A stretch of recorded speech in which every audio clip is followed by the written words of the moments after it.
Assalamualaikum warahmatullahi wabarakatuh. Selamat datang di channel Bicara Saja. Sebelum lanjut ke cerita, tulis sholawat dulu di komentar ya, agar kelak kita mendapatkan syafaat di akhirat nanti. Amin. Di tengah keramaian sebuah pusat perbelanjaan di Jakarta, seorang wanita muda yang tampak biasa saja diperlakukan semena-mena oleh oknum polisi berseragam lengkap. Ditodong, dituduh mencuri, dan dipaksa damai di tempat. Semua terekam kamera, dan videonya langsung viral di media sosial.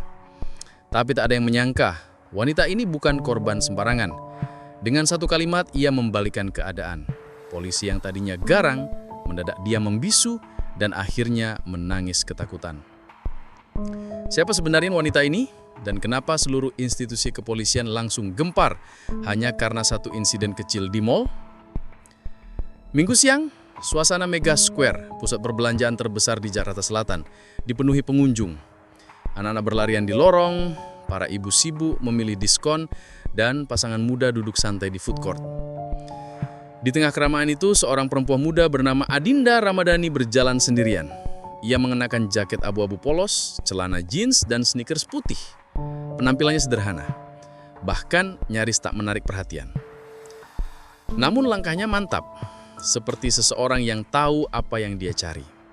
Ia berhenti sejenak di depan rak aksesoris, lalu mengambil sebuah jam tangan wanita dan memeriksanya.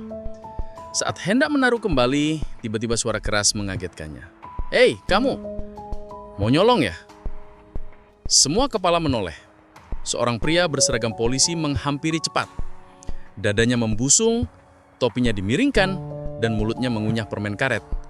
Namanya Bribka Herman, seorang anggota kepolisian sektor Jakarta Selatan yang dikenal sering nongkrong di mal dengan alasan patroli. Tapi orang-orang tahu ia lebih sering mencari damai di tempat dari pengunjung yang bisa dia peras. Bribka Herman merampas jam dari tangan Adinda. "Ngaku aja, kamu mau kantong ini nih kan? Jangan sok polos." Adinda terdiam. Matanya menatap Herman, bukan dengan ketakutan, tapi dengan kebingungan. Ia tak tahu harus tertawa atau marah. Di sekeliling mereka, kerumunan mulai terbentuk. Beberapa orang mengangkat ponsel dan mulai merekam. "Pak, saya belum melakukan apa-apa," jawab Adinda tenang. Modus kamu. Kalau nggak mau ribet, kita selesaikan di belakang aja. Ada ruangan kecil di belakang food court. Bisik Herman dengan nada menggoda. "Maaf, saya nggak salah apa-apa dan saya juga nggak akan ikut Anda ke tempat tertutup." Ucapan Adinda membuat Herman naik pitam. Ia menepuk-nepuk kantong bajunya lalu mengeluarkan burgol. "Oke, kamu maksa. Jangan nyesal kalau ditahan. Saya bawa ke pos kalian. Di sana kamu bisa jelaskan panjang lebar.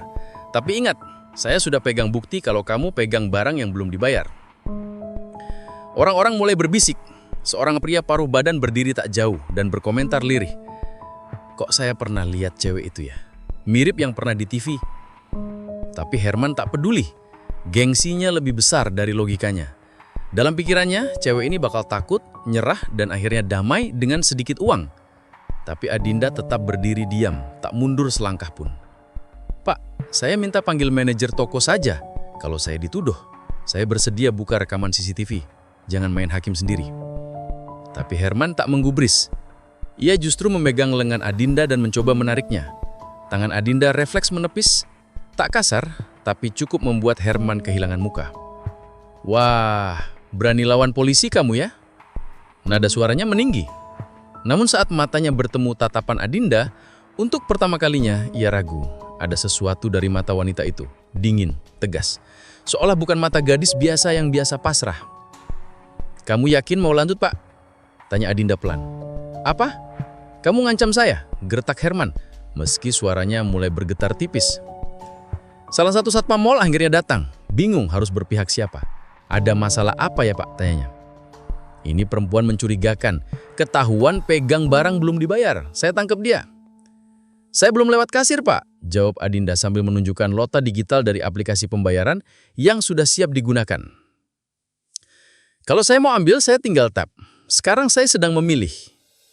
Kerumunan makin banyak, kamera makin banyak, bahkan seorang konten kreator TikTok sudah live. "Guys, ini ada oknum polisi lagi viral. Lihat ya gimana dia maksa orang nggak salah. Nanti pasti endingnya lucu." Tapi Herman belum sadar betapa serius situasi ini. Ia terus menggertak, bahkan mengancam membawa Adinda ke mobil dinasnya. Tapi Adinda tetap tenang. Lalu ia mengeluarkan ponselnya. "Pak, kalau Bapak nggak percaya saya telepon atasan Bapak ya. Atau saya kirim saja video ini ke rekan saya di Kompolnas." "Apa? Kamu siapa?" "Saya cuma warga biasa, Pak. Tapi saya nggak suka dipermalukan di depan umum tanpa alasan." Nada suaranya biasa saja, tapi membuat udara mendadak dingin. Wajah Herman pucat, yang mulai menoleh kiri kanan melihat kerumunan yang makin banyak. Satpam yang tadi berdiri di sebelahnya mulai mundur pelan. Beberapa karyawan toko mulai keluar dan bertanya-tanya. Manajer toko akhirnya datang, meminta semua orang tenang. "Kami cek dulu CCTV, tapi perempuan ini pelanggan reguler. Kami sering lihat dia belanja di sini, dan tidak ada masalah." Herman melihat Adinda, lalu ke kamera yang merekam. Sekarang, bukan hanya orang biasa yang menontonnya, tapi mungkin juga komandannya, atau bahkan media. Peluh dingin mulai membasahi pelipisnya.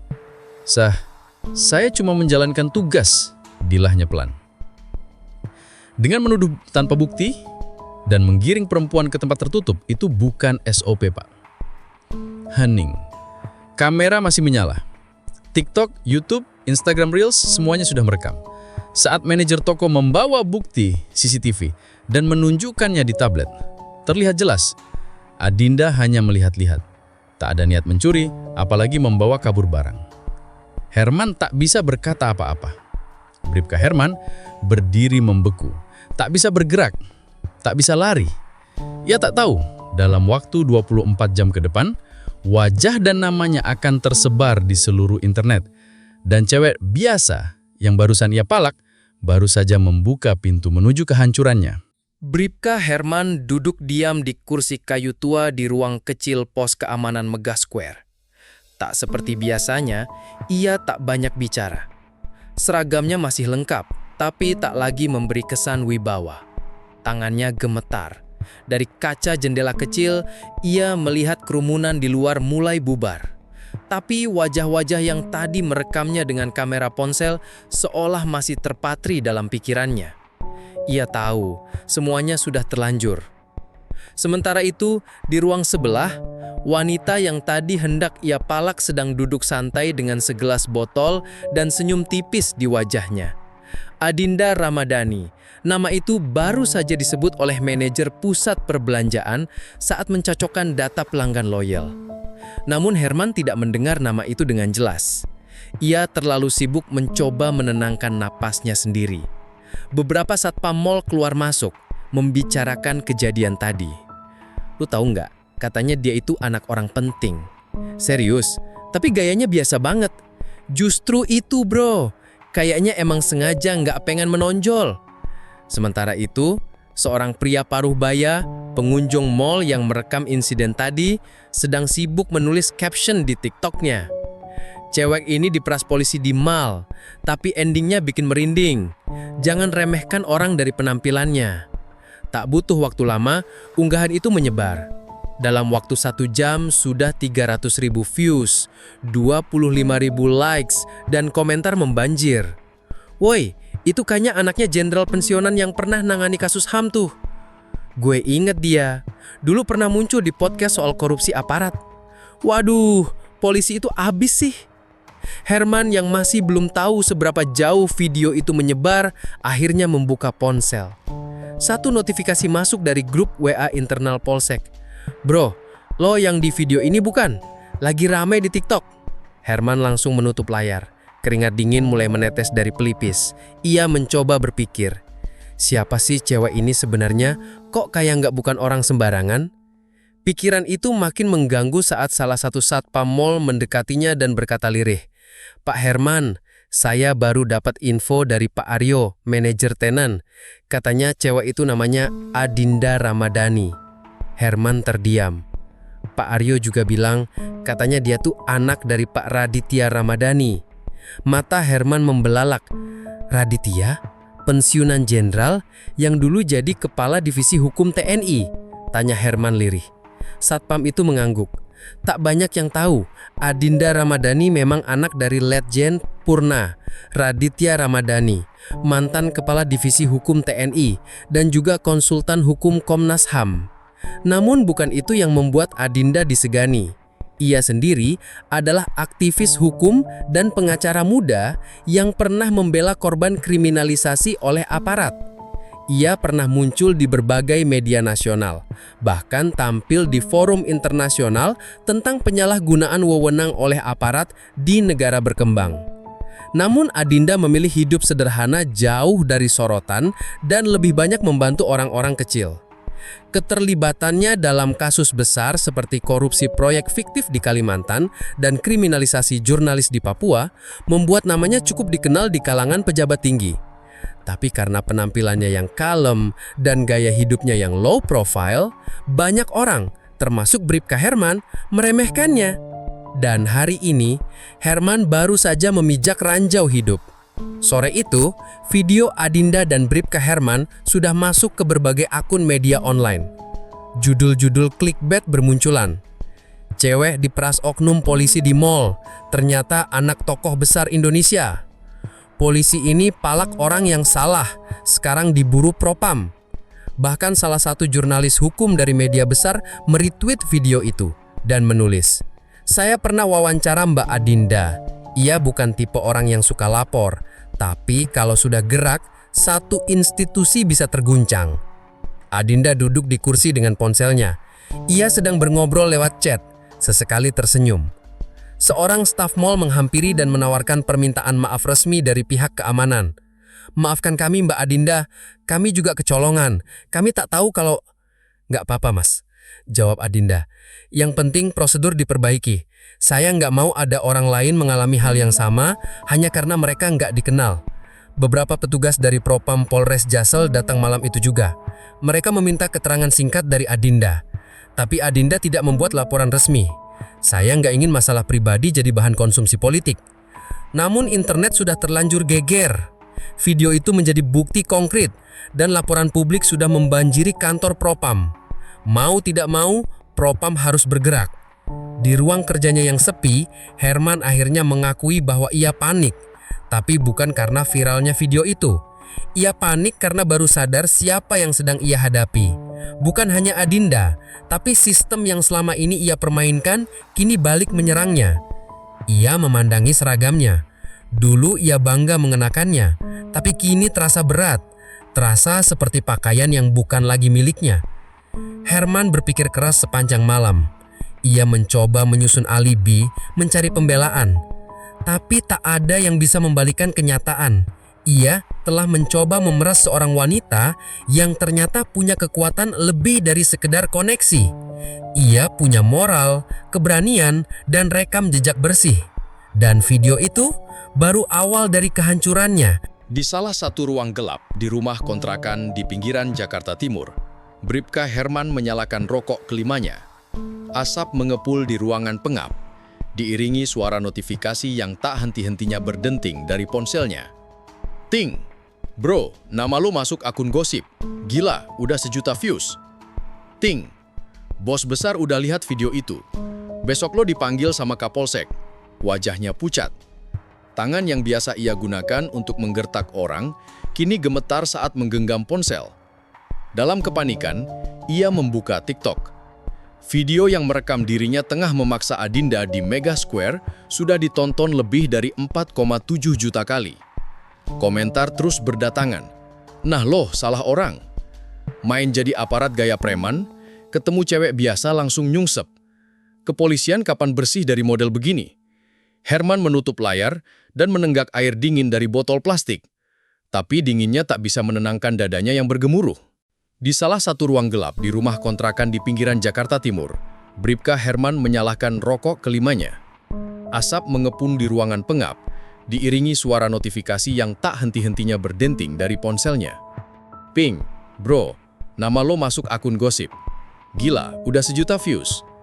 Ting, bos besar udah lihat video itu. Besok lo dipanggil sama Kapolsek." Wajahnya pucat. Tangan yang biasa ia gunakan untuk menggertak orang, kini gemetar saat menggenggam ponsel. Dalam kepanikan, Ia membuka TikTok. Video yang merekam dirinya tengah memaksa Adinda di Megah Square sudah ditonton lebih dari 4,7 juta kali. Komentar terus berdatangan, "Nah lo, salah orang. Main jadi aparat gaya preman. Ketemu cewek biasa, langsung nyungsep.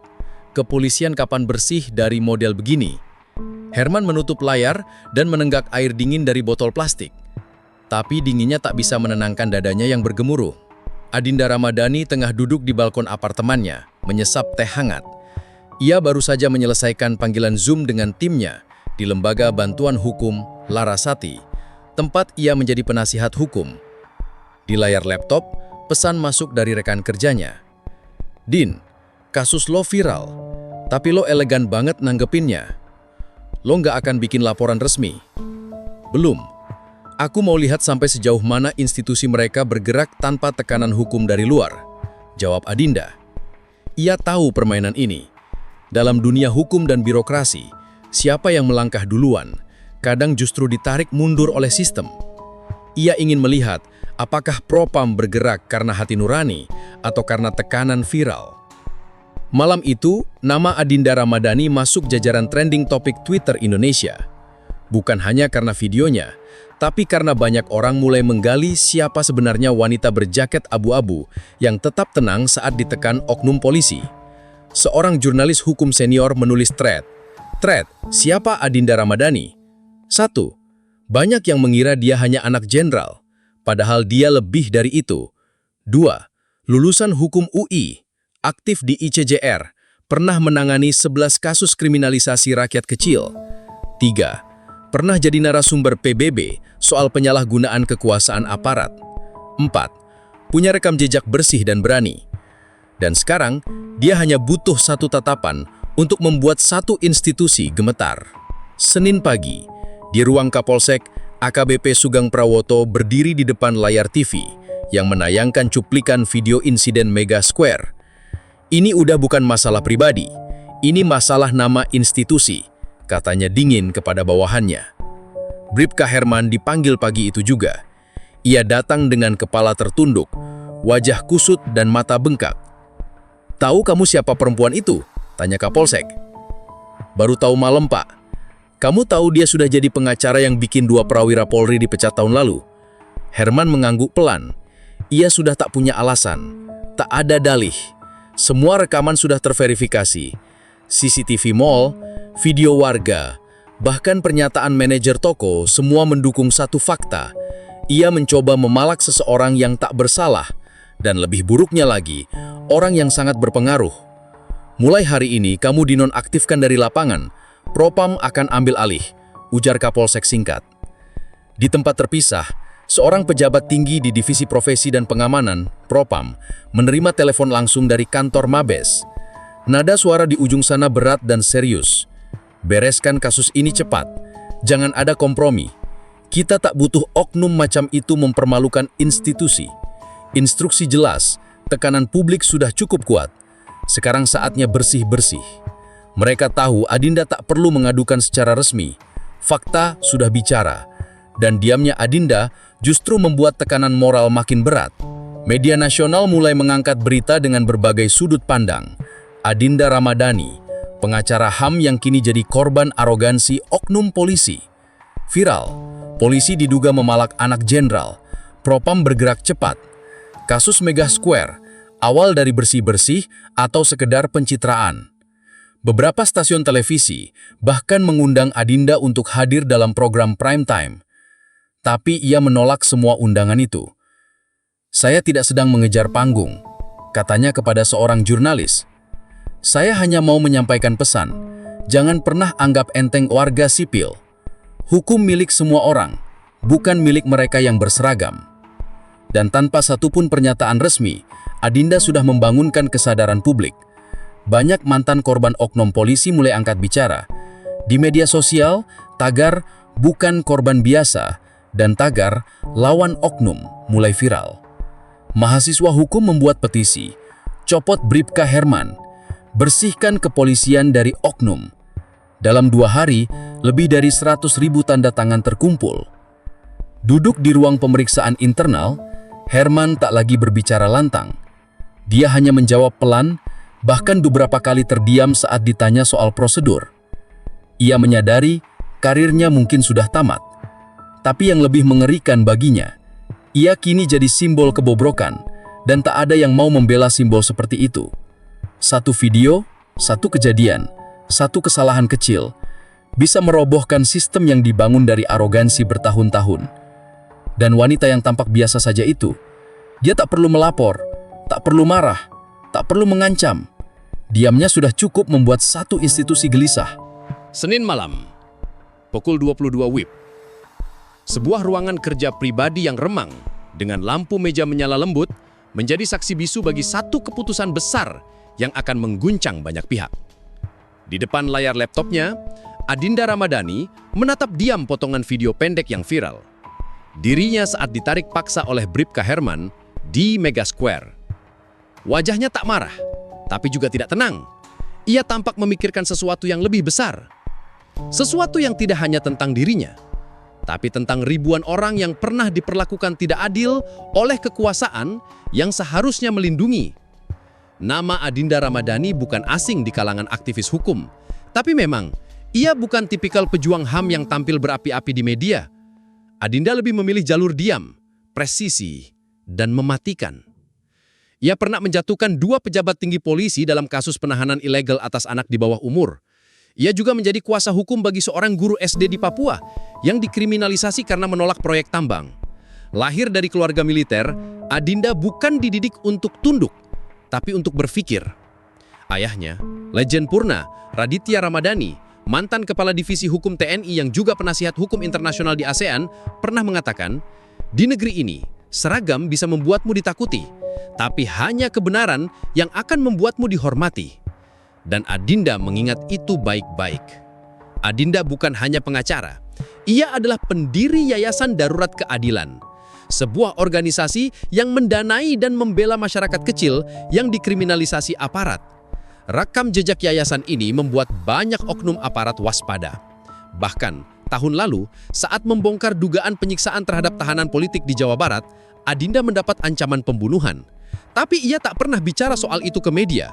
Ia hanya memperkuat sistem, memperbanyak pengacara muda, membuka hotline advokasi diam-diam. Pagi Selasa, Kapolri Jenderal Sutanta menerima laporan internal berisi ringkasan insiden Mega Square. Di sana tertulis, korban adalah Adinda Ramadhani, pengacara HAM, pendiri Yayasan Darurat Keadilan, anak dari Legend Purna Raditya Ramadhani, dengan rekam jejak kuat dalam reformasi aparat. Seketika ruangan jadi hening. Ini bisa jadi bom waktu, ujar Kapolri pada ajudannya. Salah satu staf Propam Mabes yang membaca laporan berkata pelan, kalau dia buka suara, ini bisa lebih besar dari kasus Verdi Sambo. Di media sosial, thread demi thread bermunculan. Riset netizen tak main-main. Mereka menggali arsip, dokumentasi hingga tangkapan layar berita lama. Tahun 2021, Adinda bela anak petani yang dijebloskan ke penjara karena tuduhan mencuri kelapa sawit. Ia buktikan bahwa anak itu hanya mengambil sisa panen milik keluarganya. Ia juga yang menolak uang 1 miliar rupiah dari sebuah perusahaan tambang karena menolak berdamai dalam kasus pencemaran sungai. Pernah disekap 12 jam oleh oknum Intel saat investigasi kasus penculikan di Riau. Banyak orang terkejut. Wanita berwajah tenang, berkacamata bulat dan sering berpakaian sederhana itu ternyata telah menjadi musuh para mafia hukum sejak lama. Ia hanya tidak pernah menjadikan dirinya sebagai pahlawan. Sementara itu, Bribka Herman seperti tikus yang terjebak dalam kotak kaca. Segala manuvernya tak bisa menyelamatkan diri. Ia mencoba menghubungi atasannya di Polsek, tapi tak ada yang membalas. Rekan kerjanya menjauh. Bahkan grup WhatsApp Tim 86 yang dulu jadi tempat ia bercanda soal hasil damai di tempat mendadak sepi. Seorang rekan satu angkatan bahkan mengirim pesan, "Sorry man, nama lo udah diserahkan ke Kadif Propam, no one can save you now." Tapi Adinda tetap diam. Ia tak menjawab telepon dari media. Ia menolak undangan podcast TV nasional, bahkan pertemuan pribadi dengan petinggi polisi. Tapi ia mengizinkan satu wawancara eksklusif dengan satu syarat. Hanya bicara soal bagaimana warga bisa melindungi diri dari penyalahgunaan kekuasaan. Bukan soal saya, bukan soal video itu. Dan dalam wawancara berdurasi 10 menit, Adinda mengatakan sesuatu yang mengguncangkan banyak orang. Saya tidak marah karena saya dipalak. Saya marah karena saya tahu orang lain yang tidak dikenal, yang tidak viral, mungkin mengalami ini setiap hari. Bedanya, mereka tidak direkam, mereka tidak punya kamera, dan mereka tidak punya nama.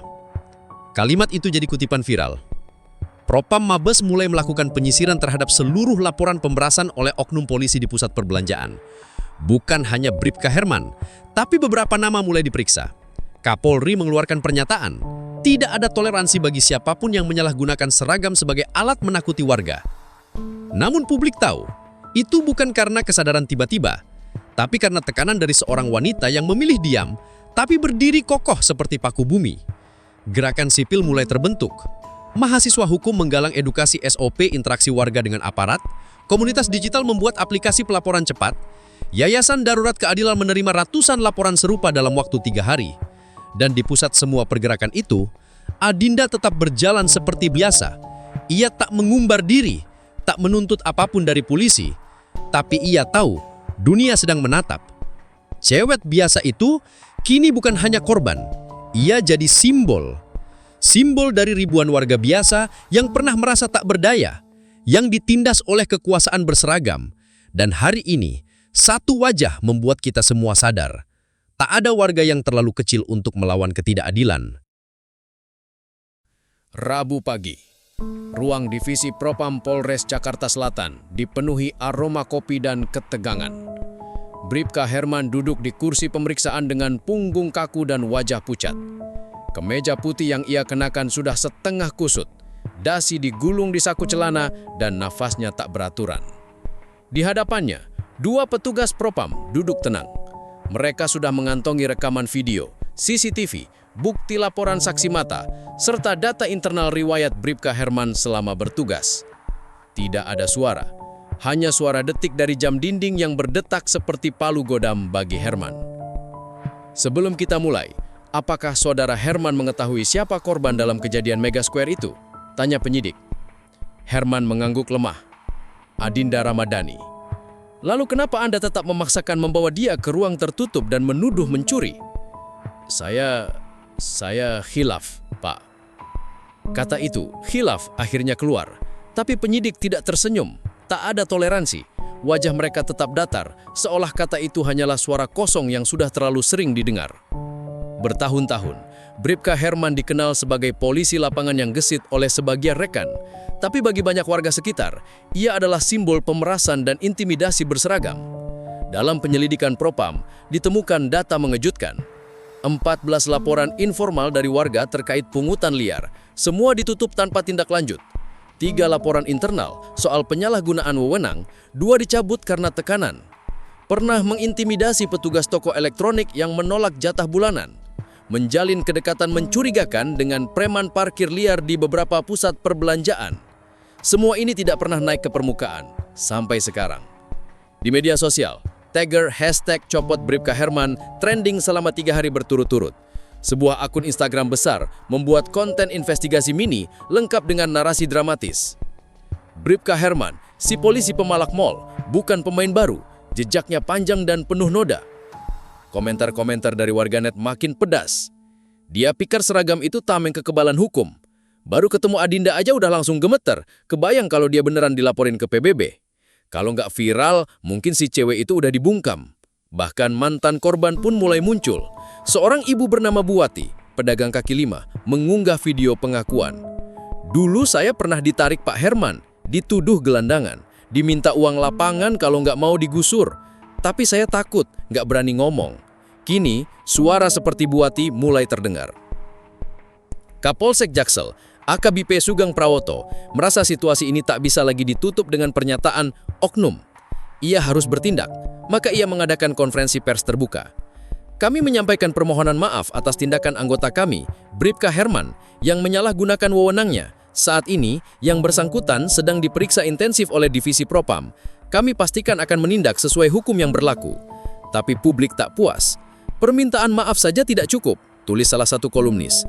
Yang kami butuhkan adalah komitmen bahwa tidak ada lagi aparat yang menyalahgunakan seragam untuk menakuti rakyat. Di hari yang sama, sebuah panggilan masuk ke ruang kerja Propam dari Mabes Polri. Pejabat tinggi yang tak disebutkan namanya meminta, percepat proses, jangan ada kelambanan, publik sedang melihat. Tak lama, beredar kabar internal, Bribka Herman akan diberhentikan sementara dari tugas aktif dan diproses melalui sidang etik terbuka. Langkah yang jarang terjadi dan jadi perhatian nasional. Adinda Ramadhani tetap menolak semua permintaan wawancara yang mengarah ke pembahasan pribadi. Ia hanya menulis satu cuitan pendek di akun X miliknya. "Saya tidak meminta permintaan maaf, saya meminta perubahan." Cuitan itu ditanggapi lebih dari 200.000 likes dan dijadikan kutipan oleh banyak tokoh. Dosen hukum, mantan hakim agung, hingga mahasiswa hukum baru, semuanya bersuara. Seolah diam-diam, publik menjadikan Adinda sebagai tumpuan harapan bahwa rakyat biasa pun bisa menegakkan kepala saat ditindas. Pada Jumat pagi, puluhan mahasiswa hukum dari UI, Trisakti dan UGM melakukan aksi damai di depan Mabes Polri. Mereka membawa spanduk bertuliskan, "Jangan hanya copot seragam, copot juga budaya menindas. Kami semua bisa jadi Adinda, tapi kami belum tentu seberani dia. Oknum hari ini, sistem rusak selamanya." Adinda sendiri tak hadir, ia hanya mengirim surat terbuka yang dibacakan mahasiswa. "Saya bukan simbol, saya hanya orang biasa yang kebetulan direkam kamera. Tapi jika suara saya bisa mewakili yang lain, maka saya akan terus berdiri." Akhir pekan, Bribka Herman resmi disidang etik secara terbuka. Ia hadir dengan wajah penuh penyesalan. Dalam pembelaannya, ia mengatakan, "Saya minta maaf, saya tahu saya salah, saya hilaf, saya mohon diberi kesempatan kedua." Tapi majelis sidang tak bergeming. Video sudah cukup jadi bukti. Sikap Herman bukan hanya melanggar hukum, tapi juga menghancurkan kepercayaan publik. Putusan, pemberhentian tidak dengan hormat. Ruang sidang hening saat putusan dibacakan. Kamera media merekam air mata Herman yang menetes saat seragamnya dilepas secara simbolis. Hari itu, satu lembar seragam dilepas, tapi bukan sekedar pakaian, melainkan simbol arogansi, kesewenang-wenangan, dan kebiasaan buruk yang sudah lama bertengger di tubuh aparat. Dan semua berawal dari seorang wanita yang diam, namun mematikan. Kita bisa salah pilih korban, tapi korban juga bisa salah orang. Sabtu sore, sebuah ruangan sempit di salah satu stasiun televisi swasta nasional. Lampu studio menyala terang. Kamera sudah siaga, soundcheck dilakukan beberapa kali. Di depan meja, duduk seorang pria dengan mata bengkak, wajah pucat dan suara serak. Ia mengenakan kemeja putih dan rompi gelap. Tak ada lagi lambang negara di dadanya, tak ada lagi aura kekuasaan. Dialah mantan Bribka Herman, mantan anggota Polsek Jaksel, yang baru saja resmi diberhentikan secara tidak hormat karena kasus pemalakan terhadap seorang wanita bernama Adinda Ramadhani. Hari ini, ia hadir di acara Pengakuan, sebuah program talk show yang kerap menjadi panggung permintaan maaf publik, sekaligus tempat terakhir banyak tokoh jatuh sebelum dilupakan. Pembawa acara membuka dengan nada dingin namun profesional. "Bapak Herman, publik menanti. Banyak yang ingin tahu, apakah air mata Anda hari ini benar-benar karena penyesalan atau karena ketakutan akan hukuman?" Herman menghela napas, suaranya parau. "Saya tidak bisa tidur sejak kejadian itu viral. Saya malu, saya menyesal. Saya tahu saya bukan aparat yang baik. Saya menyalahgunakan seragam saya. Tapi saya manusia, saya juga bisa salah." Matanya mulai berkaca-kaca. Ia mengusap wajahnya dengan tisu. Tangusnya pecah di hadapan kamera. "Saya mohon maaf kepada Ibu Adinda, kepada masyarakat, kepada rekan-rekan saya yang mungkin ikut tercoreng karena saya." Tangisan itu menjadi headline keesokan harinya. Tapi tidak semua orang tersentuh. Video permintaan maaf Herman dipotong menjadi cuplikan 2 menit dan viral di TikTok. Tapi komentar publik sangat keras. "Kalau nggak ketahuan, pasti lanjut terus tuh gaya preman. Air mata itu baru keluar setelah kehilangan seragam. Coba rekamannya nggak viral, kira-kira dia nangis juga nggak?" Beberapa aktivis HAM bahkan menolak menjadikan permintaan maaf itu sebagai ending yang baik. Salah satu dari mereka menulis, "Hukum harus tetap berjalan. Tangisan di depan kamera bukan pengganti pertanggungjawaban." Di tengah viralnya tangisan Herman, Adinda Ramadhani tetap diam. Ia tidak muncul di media, tidak memberikan tanggapan, tidak mengunggah apapun di media sosial. Publik menanti, tapi ia membisu. Namun, justru dari diamnya, kekuatan itu terasa. Salah satu pengacara muda dari Yayasan Darurat Keadilan, tempat Adinda bernaung, angkat bicara dalam sesi wawancara di kanal YouTube independen. Mbak Adinda tidak ingin tangisan itu jadi alat pengalihan isu. Ia tidak pernah minta air mata. Ia hanya ingin institusi ini berubah. Sebuah laporan investigasi dari media hukum nasional mengungkap bahwa kasus Adinda bukanlah yang pertama.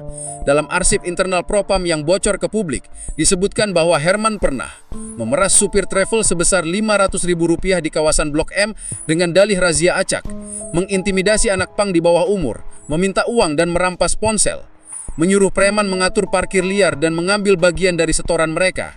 Selama ini, semua itu tertutup karena tak ada bukti kuat dan karena korban takut melapor. Tangisan Herman hari ini bagi banyak orang terasa seperti drama murahan untuk menutup semua luka lama. Meski Adinda bungkam, ayahnya, Letjen Purna, Raditya Ramadhani, akhirnya mengeluarkan pernyataan pendek melalui media. Anak saya tidak butuh permintaan maaf personal. Ia sudah terlalu sering melihat air mata yang keluar setelah kuasa dicabut. Yang ia butuhkan adalah sistem yang tak lagi menindas tanpa alasan. Pernyataan itu disambut luas. Banyak tokoh publik mengutipnya. Bahkan jurnalis menyebut, ini bukan hanya tentang satu polisi, ini tentang sistem yang selama ini membiarkan orang-orang seperti dia tumbuh tanpa batas. Meski belum menyeluruh, efek dari kasus ini mulai terasa. Kapolri mengumumkan evaluasi menyeluruh terhadap praktik pengamanan sipil di ruang publik. Sejumlah polsek mulai memasang papan informasi besar berisi, Anda tidak diwajibkan membayar apapun kepada petugas. Jika terjadi pemaksaan, laporkan langsung ke Propam. Di beberapa mal besar Jakarta, petugas lapangan kini selalu didampingi oleh personil berbody cam. Yayasan Darurat Keadilan juga merilis aplikasi baru bernama Saksi App yang memungkinkan warga merekam dan mengunggah langsung kejadian penyalahgunaan wewenang ke server terpusat yang diawasi oleh advokat. Di akhir pekan, Adinda akhirnya menulis satu unggahan di akun pribadinya, sebuah kalimat pendek, tanpa foto, tanpa video. Keadilan yang sejujurnya tidak harus diburu dengan amarah, ia cukup dituntun dengan cahaya. Kalimat itu langsung viral, dipajang di tembok mural, dijadikan kutipan dalam seminar, bahkan ditulis tangan oleh siswa SMA yang mengikuti diskusi publik soal hukum dan HAM. Adinda tetap menjadi dirinya, diam, tegas, dan berdampak. Herman menangis, tapi dunia tak menitikkan air mata bersamanya. Karena selama ini, banyak warga kecil menangis dalam diam, tanpa kamera, tanpa media, tanpa belas kasih. Dan hanya karena satu wanita berani berdiri, hari ini suara mereka mulai terdengar. Keadilan bukan tentang menangis saat jatuh, tapi tentang mencegah orang lain jatuh di lubang yang sama. Di halaman depan kantor Propam Mabes Polri, puluhan orang mulai berdatangan. Tak seperti aksi mahasiswa beberapa hari lalu, hari ini yang datang adalah orang-orang biasa. Pedagang kaki lima, supir ojek, ibu rumah tangga, mahasiswa semester awal, hingga security mall. Mereka tak berteriak, mereka berdiri sambil membawa kertas, papan, dan foto. Isinya serupa, saya korban oknum, saya pernah dipalak, tapi tak berani bicara. Kalian mungkin kenal dia sebagai polisi, saya kenal dia sebagai pemalak. Salah satu pria muda maju ke mikrofon wartawan yang hadir. Ia memperkenalkan diri sebagai Heri Prasetyo, supir travel dari Depok. Dulu saya juga dipalak sama Bribka Herman tahun 2022 di pos parkir belakang pasar. Disuruh bayar Rp300.000 karena katanya saya ngetem ilegal. Kalau enggak, SIM saya ditahan. Saya bayar, saya takut. Kisah itu hanya satu dari belasan yang hari itu muncul. Seiring berita tentang Bribka Herman menyebar, Propam menerima lebih dari 230 laporan dalam waktu 4 hari, mayoritas dari warga Jakarta Selatan. Tapi ada pula dari daerah lain yang memiliki pola sama. Aparat mendekati target lemah, menggertak pakai wewenang, lalu menyodorkan jalan damai. Kini, warga mulai berani bicara. Banyak yang mengirim kronologi via email, bahkan menyertakan bukti rekaman suara, foto, dan chat WhatsApp yang sebelumnya disimpan karena takut. Salah satu laporan datang dari mantan pegawai minimarket bernama Lina, yang menulis, "Saya dulu kerja di toko di Gandaria City. Setiap akhir bulan ada 2 petugas yang minta uang keamanan. Kalau nggak dikasih, mereka akan cari-cari kesalahan, mulai dari izin toko sampai izin pegawai. Bukti chat yang ia lampirkan memperkuat kesaksiannya." Sebuah laporan khusus dari Majalah Hukum dan HAM Nasional menulis analisis berjudul, "Budaya diam di balik seragam. Mengapa pemalakan bisa jadi praktik harian?" Dalam artikel itu dijelaskan bahwa praktik seperti yang dilakukan Bribka Herman tidak lahir sendiri. Ia tumbuh dalam sistem yang meminim pengawasan internal, tidak ada mekanisme evaluasi perilaku petugas luar kantor, dan membiarkan laporan kecil dari masyarakat mengendap tanpa tindak lanjut. Seorang mantan perwira polisi yang kini menjadi dosen hukum menulis, salah satu kesalahan fatal institusi adalah membiarkan anggota lapangan tanpa pendampingan etika dan evaluasi. Hasilnya, lahirlah aparat yang merasa dirinya Tuhan di jalanan. 2 stasiun TV nasional membuat dokumenter khusus. Di Balik Seragam, kisah mereka yang tak pernah berani bicara. Dalam tayangan itu muncul wajah-wajah keluarga kecil yang kini angkat bicara. Saya dulu pikir aparat itu bisa semena-mena. Kalau saya lawan, saya bisa ditangkap. Tapi setelah kasus Mbak Adinda viral, saya sadar ternyata bukan saya yang salah. Adinda sendiri tidak diwawancarai, tapi tim dokumenter menampilkan foto dirinya dengan narasi bahwa keberaniannya telah memecah kebisuan panjang di masyarakat. Kapolri akhirnya menggelar konvensi pers nasional. Dikelilingi para perwira tinggi, ia menyampaikan langkah tegas. Kami bentuk satuan audit etik independen untuk menyisir seluruh laporan warga terkait penyalahgunaan wewenang. Tidak ada lagi toleransi terhadap siapapun yang menggunakan seragam sebagai alat untuk menakut-nakuti. Langkah ini disambut publik dengan hati-hati. Banyak yang menyambut, tapi tetap skeptis. Karena selama ini terlalu sering janji-janji reformasi hukum hanya menjadi angin lalu. Dari audit internal Propam, ditemukan bahwa ada lebih dari 6 anggota lain di Polsek Jaksel yang terlibat dalam praktik serupa dengan Herman. Salah satunya bahkan memiliki jaringan dengan ormas tertentu untuk mengamankan wilayah tertentu di mal dan tempat parkir. Bukti-bukti diperoleh dari rekaman CCTV, rekening transaksi mencurigakan, dan kesaksian korban. 3 di antara mereka langsung dibebas tugaskan sementara, dan 2 lainnya dikenakan sanksi demosi dan pemotongan gaji.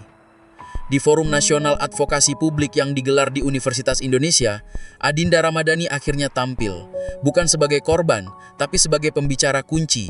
Dalam pidatonya, ia berkata, "Kasus saya bukan hal besar. Saya hanya satu dari ribuan yang pernah dipalak, ditekan, atau diintimidasi oleh kekuasaan tanpa tanggung jawab. Bedanya saya direkam." Ia melanjutkan, "Kalau ingin reformasi hukum berjalan, jangan cuma hukum orangnya, bongkar sistemnya, evaluasi budaya diam, ubah cara pikir kita terhadap seragam." Sambutan berdiri terjadi. Mahasiswa, dosen, pengacara senior, semuanya berdiri memberi aplaus panjang. Setelah forum itu, sejumlah komunitas hukum dan HAM membuat gerakan bersama bernama Saksi Rakyat, sebuah jaringan relawan yang mendampingi warga menghadapi penyalahgunaan kekuasaan. Mereka membuka posko di berbagai kota, menyediakan kuasa hukum gratis, bahkan pelatihan hak hukum warga sipil. Banyak yang menyebut gerakan ini sebagai efek Adinda, tapi ia sendiri menolak jadi simbol. Kalau saya jadi simbol, maka perjuangan ini berhenti di satu wajah. Padahal, ketidakadilan itu menyerang semua wajah. Satu kesalahan besar bisa jadi pemicu perubahan besar jika publik cukup berani untuk bersuara. Adinda hanyalah awal, tapi kini rakyat mulai berbicara. Bukan hanya melawan satu orang berseragam, tapi melawan sistem yang terlalu lama merasa tak bisa disentuh. Hari ini kami korban, besok kami saksi, dan kelak kami adalah hakim moral yang mengubah negeri ini. Adinda Ramadhani terbangun oleh suara aneh di luar apartemennya. Sebuah bunyi gesekan logam pelan, disusul suara langkah kaki yang tergesa, nyaris berbisik di antara angin dini hari Jakarta. Ia bangkit dari tempat tidur, tak buru-buru panik. Dengan langkah pelan, ia mendekati Dindila dan mengintip dari celah tirai. Tak terlihat apa-apa, hanya lampu taman kecil yang berkedip karena korslet. Tapi ada perasaan tak nyaman. Beberapa menit kemudian, ia membuka pintu apartemen untuk memeriksa. Di depan pintu, ada kertas tanpa nama. Hanya satu kalimat pendek yang diketik dengan huruf kapital. Berhenti sebelum terlambat. Selama beberapa minggu terakhir, Adinda menjadi ikon diam-diam. Ia tak pernah menyebut dirinya korban. Tapi ribuan orang mulai menjadikannya simbol perlawanan warga sipil terhadap arogansi aparat. Dan seperti banyak pejuang, cepat atau lambat, tekanan balik datang. Hari itu adalah pertama kalinya Adinda menerima ancaman langsung. Tapi bukan yang pertama ia merasa diawasi.